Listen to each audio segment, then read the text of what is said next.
আমি আমি সারা জীবন বেকার থেকে গেলাম, কারণ কোনো চাকরির পরীক্ষার ইন্টারভিউতে আমি কোনোদিন সফল হতে পারিনি। আজ নিষ্কর্মার মতো বসে বসে একটি ইন্টারভিউয়ের কথা আমার মনে পড়ে গেল, সেটা আমি আপনার সামনে এখন শেয়ার করছি, শুনুন তাহলে। প্রশ্ন, আচ্ছা, দেবলীনা কি সমাস? উত্তর দিয়েছিলাম, দেব দেব করে দিলি না, বিশ্বাসঘাতক সমাস। এবার প্রশ্ন এলো, পৃথিবীর সবচেয়ে বোকা প্রাণী কে? উত্তর দিলাম, গরু, কারণ গরু নিজে জল খায় কিন্তু অন্যকে দুধ দেয়। এবার প্রশ্ন, ভাল্লুকের শরীরে এত লোম কেন থাকে? লোম কেন থাকে? ভাল্লুক জঙ্গলে থাকে, আর জঙ্গলে কোনো নাপিত থাকে না, তাই কি করবে সে লোমগুলো? কে কাটবে তার লোম? তাই তার গায়ে এত লোম থাকে।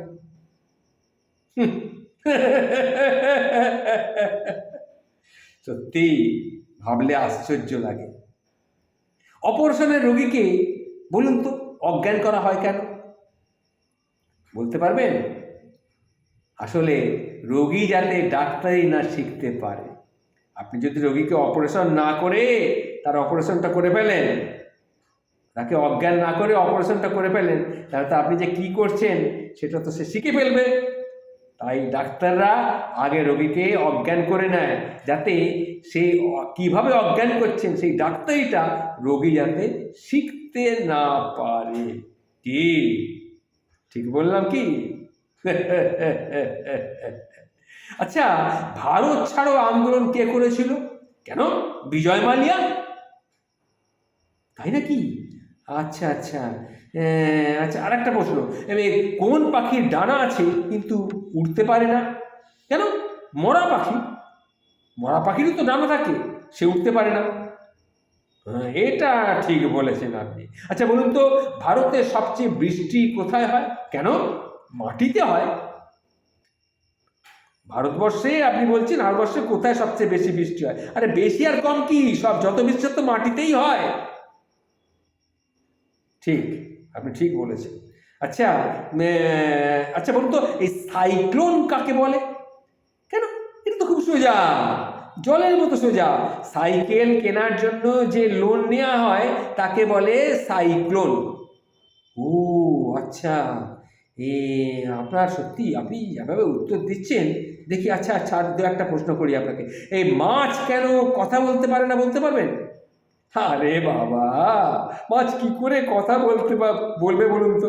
মাছের মুখটা যদি জলের মধ্যে ডুবিয়ে দিই, অর্থাৎ আপনার মুখটাকেও যদি জলের মধ্যে ডুবিয়ে দিই, আপনি কি কথা বলতে পারবেন? তা মাছের মুখটা যদি জলের মধ্যে ডোবানো থাকে, মাছ কি করে কথা বলবে বলুন তো? ভাবুন এগুলো। আপনার মুখটাকেও যদি জলের মধ্যে ডুবিয়ে দিই, আপনি কি কথা বলতে পারবেন? পারবেন না তো। তাহলে মাছটাও ঠিক সেরকম, মাছও জলের মধ্যে মুখটা ডোবানো থাকে, তাই কথা বলতে পারে না। আচ্ছা, এটা না হয় বুঝলাম। আচ্ছা বলুন তো, মরুভূমির দুটি প্রাণীর নাম বলুন। দুটি প্রাণীর নাম?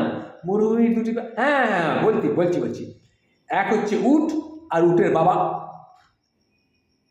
সে কি, সে তো উটই। না না, আপনি বললেন দুটো প্রাণী। দুটো প্রাণী তো, উট আর উটের বাবা, দুটো প্রাণী। কি ভুল বললাম? হ্যাঁ, তা অবশ্য একদিক দিয়ে ঠিকই বলেছেন। আচ্ছা বলুন তো, কোন প্রাণী সবচেয়ে খুশি? এটা আবার কেউ বলেন জিজ্ঞেস প্রশ্ন নাকি? এটা জানতে হয়। পৃথিবীতে সবচেয়ে কোন প্রাণী সবচেয়ে খুশি? আরে বাবা, হাতি। হাতি দেখেন না, হাতি সবসময় খুশিতে দাঁত দুটো কিরকম বের করে রাখে। হ্যাঁ, ঠিক আছে তো। নমস্কার, ভালো থাকবেন।